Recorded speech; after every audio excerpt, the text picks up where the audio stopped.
On everybody, welcome back to Battle Cage podcast. It's your boy Saif bringing you yet another great video with some updated information for the UFC fight night, Font versus Aldo. Tuning in for my last video. Remember, as always, give me that like and subscribe. Really goes a long way and helps your boy out in growing and bringing you the content that's going to be very beneficial. In either case, I know we didn't have any MMA this past week, but we had some action, at least from boxing.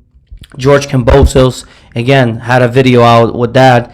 George Kambosos shocks the world and gets a unanimous, I believe a split decision over a very dangerous opponent, a really good striker, powerful boxer, Teofimo Lopez, but he's still young and I believe he can bounce back.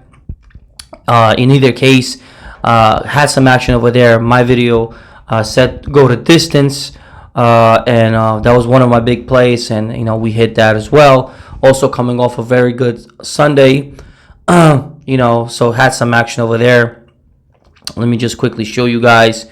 For those of you that follow, I had like 500 and something. That's been already cashed out. I'm already that's a new profit. And as you can see, Baltimore Ravens was my last play, money line 300, a good profit of 189, so can't complain over there. Had a good play on some college basketball as well. I put a 150 to take out 281, again some profit. And then a big weekend was Tampa Bay Buccaneers, 2,500, big Sunday, took it live at minus right after Tom Brady did his Tom Brady thing, and we cashed out over there. So had some action over the weekend, even though no MMA, but still nevertheless. Here's a good win also. Miami Dolphins to cover the spread live, take minus 113, $250. So hoping to ride the same momentum into our. We're coming back. I believe we have the next 3 weeks loaded with MMA, so let's finish very, very strong. I know I'm late to the game, at least this year, bringing you the content, but you know what? Better late than never, like they say. Let's in 21 and enter 22 with some change, right? So if you remember from my last video, if you didn't, right now, stop what you're doing, watch my early takes. So perhaps you can compare the two. It's only 22 minutes. I try to keep my videos, under 25 minutes because really, who has time for that? Like, time is money. Like, seriously, I really, really believe that. So you will never get this is not a detail thing. This is a straight pick, no nonsense, type of deal. You should know what time it is if you're watching this video. In either case, let's just review that, we're still considering Louis Smolka as a potential. However, nothing major here. Haven't made the jump yet. Same goes for Alex Morono. We are considering Alex Morono, but nothing major. Now there's changes right here, guys. Originally, it looks like our Russian guy Azamat. He was supposed to fight Felipe Lins. Lins withdrew, so we got a last-minute replacement, Jared Vendera. In terms of size, physicality, Jared Vendera brings a lot. But to tell you the truth, I'm not very high on him, and the reason is, I don't know. I'm just really not. I'm not really high on him.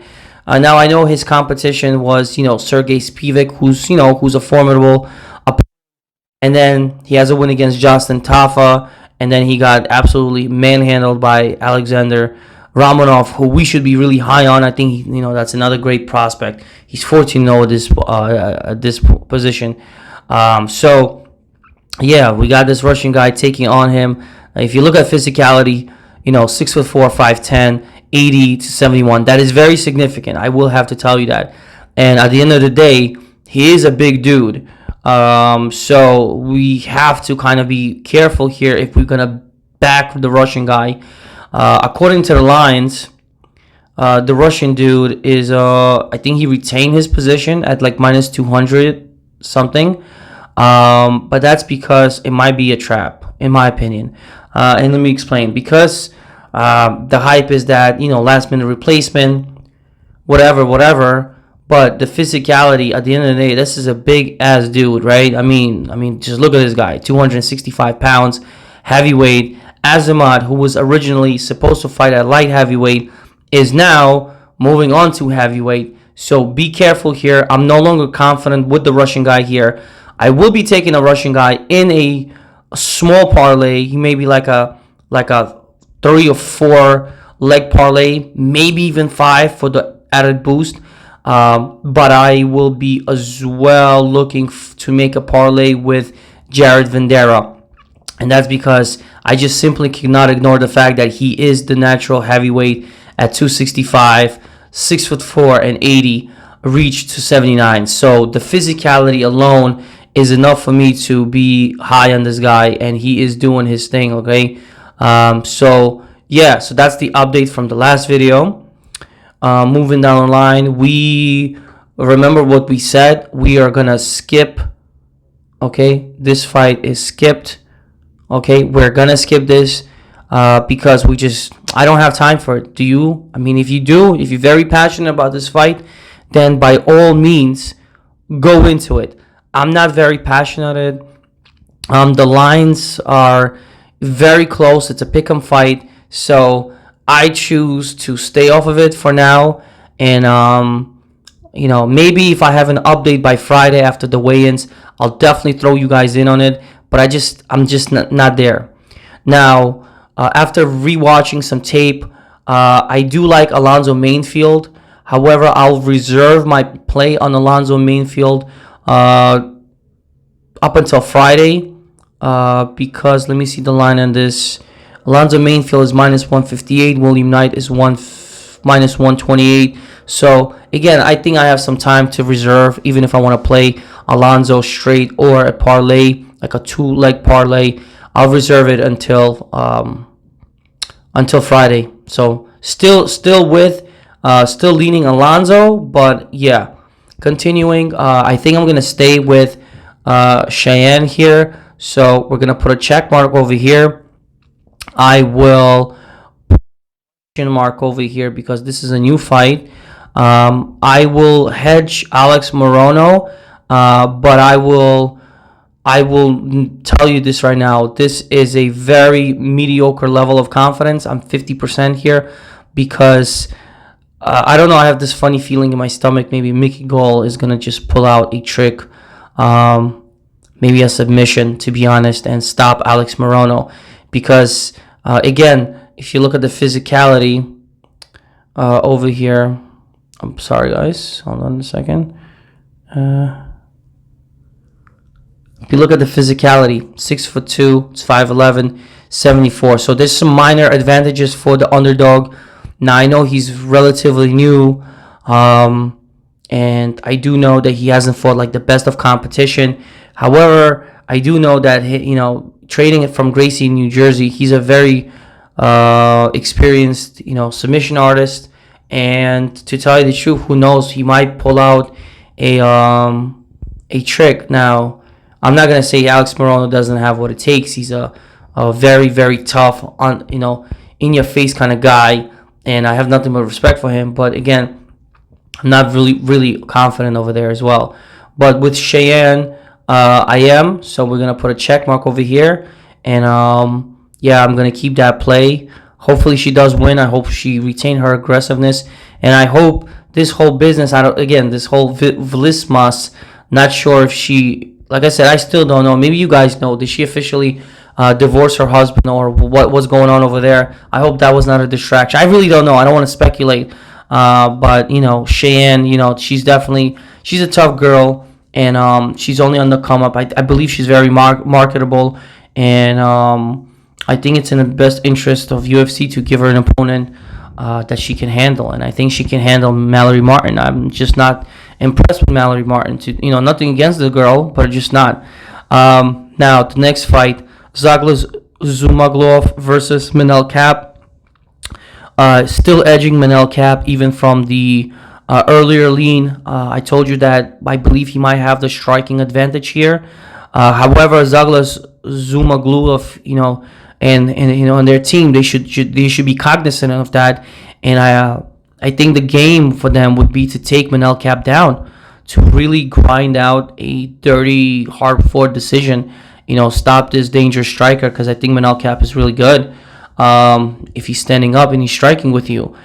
Let's see again on the weight, because I believe, did Manel Cap, let me see something. I believe, if I'm not mistaken, he missed his last fight. Let me see how much he came in at. He came in 125, 129, so he did miss weight. We want to be cognizant of that. And let's see how he comes in on the scale. But I am, again, striking wise, I'm leaning Manel Cap, and Zumagulov I am not writing off completely. And with that being said, I do want to point out to you guys that something that was brought to my attention, it is will the fight go to distance at minus 148. The volume will be there, the fight will be there, just don't know if the finish is there. And because of that, I do not mind the fight go to distance at minus 148. These two flyweights are fast, they're strong, just don't necessarily see a knockout in this position. So with that being said, there's something to consider. Fight going a distance at minus 148, so that's a good pick right there as well. So that's something to consider, guys. I am considering it. Haven't pulled it yet. Most likely I am 70% positive that I'm going to pull this by tomorrow. Moving down along, told you guys in the early lean video, if you haven't watched it, go ahead, it's only 20 minutes. Told you that I am leaning with this fight to skip. So that's a second fight that we have skipped. Again, that might piss you off, but when you have 15 fights, you really have to pick your poison, right? You have to pick your spots.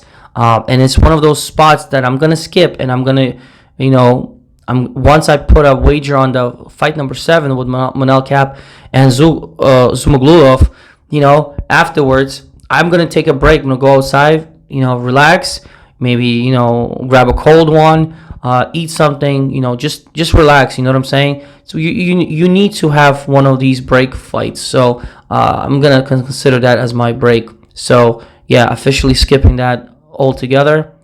Maki Pitolo versus Dasko Todorovic.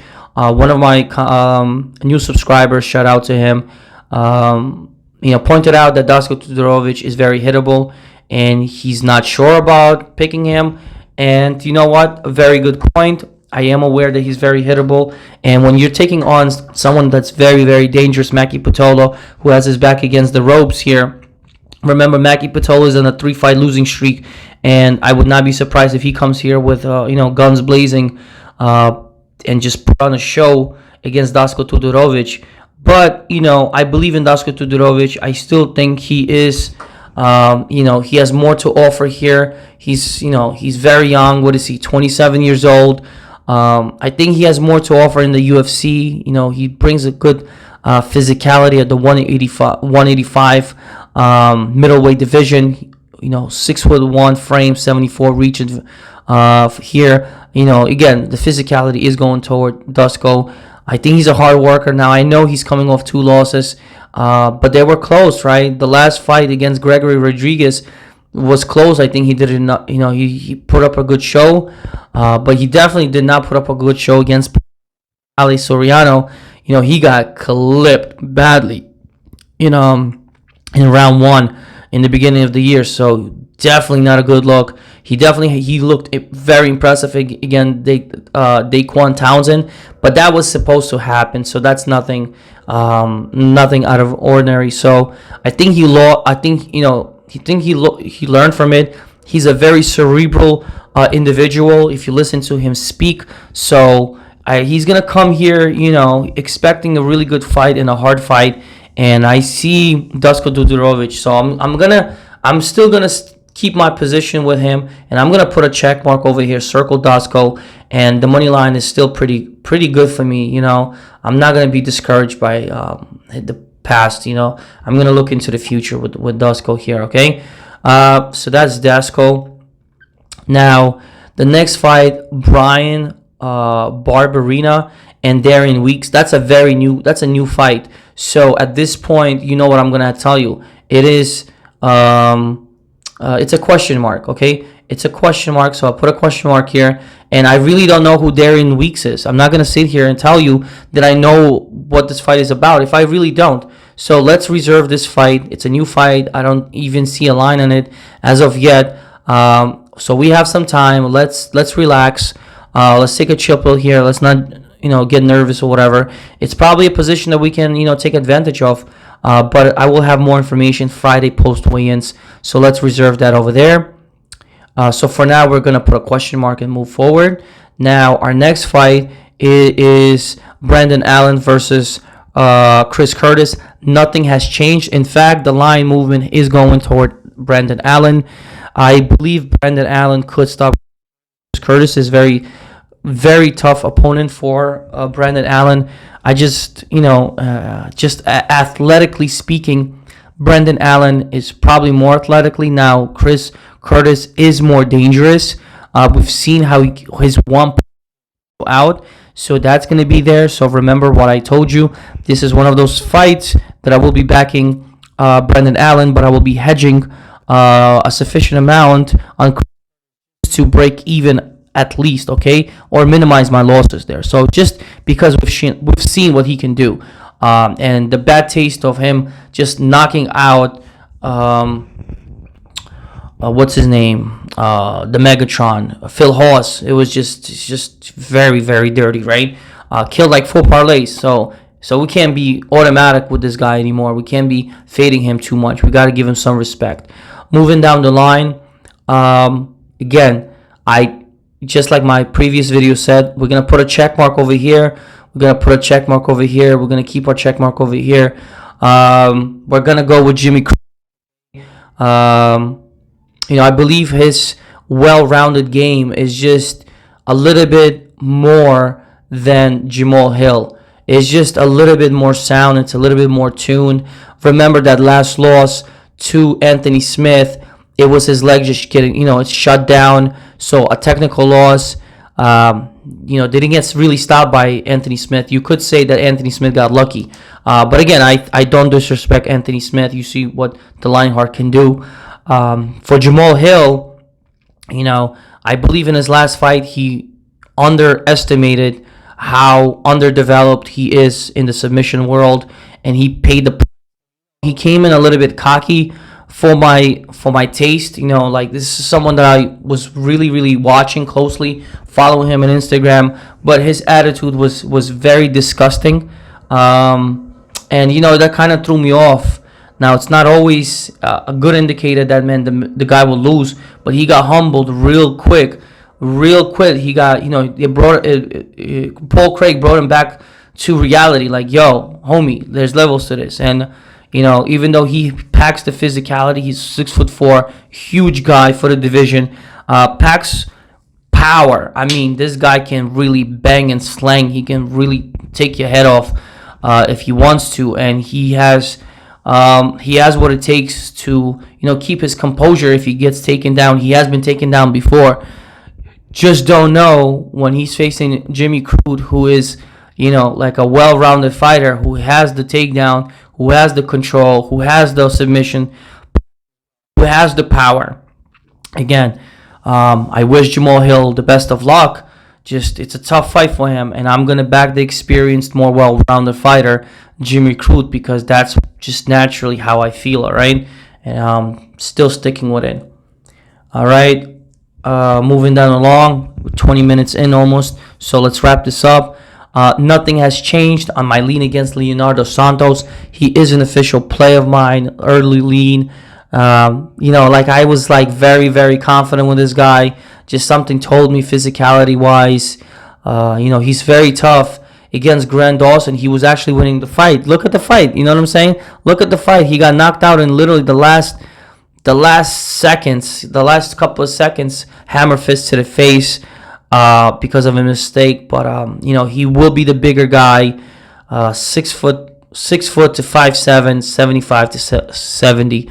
I listened to James Krause and James Lynch podcast, and they had Grant Dawson as the special guest, and he really thinks that Santos is almost a lock. Again, it's a validation to me. James Krause is not so confident, but you know what? I'm gonna take the word of a fighter who was actually there with Santos last, and I think it's a good, reasonable parlay piece and straight bet as well if you want to. So we're gonna put a check mark on Santos, and I'll recap my check marks at the end of this video. We're almost done here, okay? Now, our next fight, it's very, very close. I told you this is perhaps my main event. I respect Rafael Fiziev so much, but I just like Brad Riddell as a fighter. He's very hard. He brings a lot of heart into here. Physically, they matched up pretty well. Now, what I've learned is what these guys used to train together, so they do know each other. They didn't want to fight one another, so just athletically speaking, it's going to be a great fight. It's going to be very technical. Now that I know they know each other, so they're not necessarily going to be going there to kill. Perhaps they're going to be going there to outperform and score a decision. And with that being said, we must take that into consideration, and we absolutely have to give that respect now. And we are going to examine another fight going the distance or the over. I will tell you that I will be playing my overs on DraftKings because I don't see the overs here on FanDuel, at least on the app, and because of that kind of freaks me out because I like to play on the app. But in either case, if you look at the timestamps and you examine fight start number 3, around 3, you can see it at minus 300, and I believe the bookies are probably going in the same directions as I am, and they're saying, listen, these guys know each other. They're going to throw volume. They know each other very well. They know how to counter. It's going to be a striking delight. It might turn into some wrestling, whatever, but perhaps it might go to distance and let the best man win, right? So we cannot ignore that.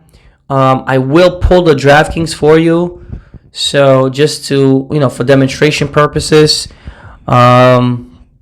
Again, because I want to keep this video as short as possible. We're already at 23 minutes. Let's just quickly go in to this app. As you can see, I'm doing this right in front of you guys off my mobile. So I appreciate your patience, you know what I'm saying? But this is as real as you're going to get right here. UFC. And there's alternative totals, which I freaking love this for UFC. And if you look at, by the way, another thing with Jamal Hill and Jim Crude, perhaps taking the under is a good bet as well. Perhaps because I think these two know that if it goes a distance, I edge Jimmy Crude. And if it doesn't, then I'm edging Jimmy Crude as well. So or Jamal Hill. So it's gonna be an explosive fight. When you put light heavyweights, it's explosive. So consider the under 2.5. Okay, but take it with a grain of salt. As always. But consider the under 2.5 right here because anything can happen and yeah, the finish should be coming there. So I am considering the under 2.5 or minus 265 in a parlay as well. Again, I'm a big parlay player, but I like my straight bets as well. So, you know what I'm saying? And Jimmy Crude is a straight bet right there by itself. Santos, if you look over here, the lines are kind of crazy, right? They are suggesting that, listen, it's going to take some time for both fighters to develop. I do kind of a sense of a finish from Santos' side, or Guida might, Guida to pull out this really fast, he's going to have to finish the man. So the over 1.5, as you can see, is juiced to the max. So I don't even know if it's worth looking at the alternative over there. You might just take the regular. But here's your Rafael Fiziev. So they're giving you the alternatives of 1.5. That's almost a lock according to the line. So whether you want to play this in a parlay or not, it depends how much you're getting out of it. But if you remember my last parlay, I had Pinheiro at minus what, like 420 as well, minus 430. And I will take a stab on a minus 400 in a when I can turn, let's say, $200 into $1,400 or $1,500, and I will do that. I have no problem taking a very confident pick and playing it. And I may consider taking the over 1.5 here at minus 420 in the parlay for a nice slinger. You know what I'm saying? So that is something to consider. And don't tell me I didn't share it with you. So I did share that with you. Let's move down along. Let's finish this off with the main event, and I promise that's it. The video has already gone longer than I expected, but sometimes when I start going off tantrum, I just keep talking. Now, the main event is a good fight. We got the OG, Jose Aldo, taking on Rob Font. My heart still says Aldo. However, my brain is now telling me take Rob Font. So for this Saturday, I think the best thing for me to do is to say that I will not be playing this pre-fight. I will play this live. So I will see how it's going. I might jump on Jose Aldo if I see it, or I will jump on Rob Font if I see it. So I have downgraded this fight to a live because I'm just not sure anymore. You know what I'm saying? If you look over here, it is kind of a close fight. You know, there is public love and public perception on Aldo. A lot of people are picking Aldo. You know what I'm saying? And some people, you know, some hardcore cappers are picking Rob Font. I think the less you listen to different opinions, the better your own opinion will be. So if you have some time to tape study and you want to do some homework on your own, I strongly encourage that as well. But just from my personal experience, I think given everything, I will give my backing and support pick to Aldo, but I just don't know if I have the balls to put my money on it. You know what I'm saying? But I will consider, like I said, a live play. That's for sure. Depends how the night is going to go. And if I'm profitable, you know what I'm saying? If I'm very profitable, I will throw 100 on the money line for Jose Aldo. At that point, F it, right? So with that being said, that's kind of where I stand. I also like the over here. The alternative over is over 3.5. So this is one spot that I've considered.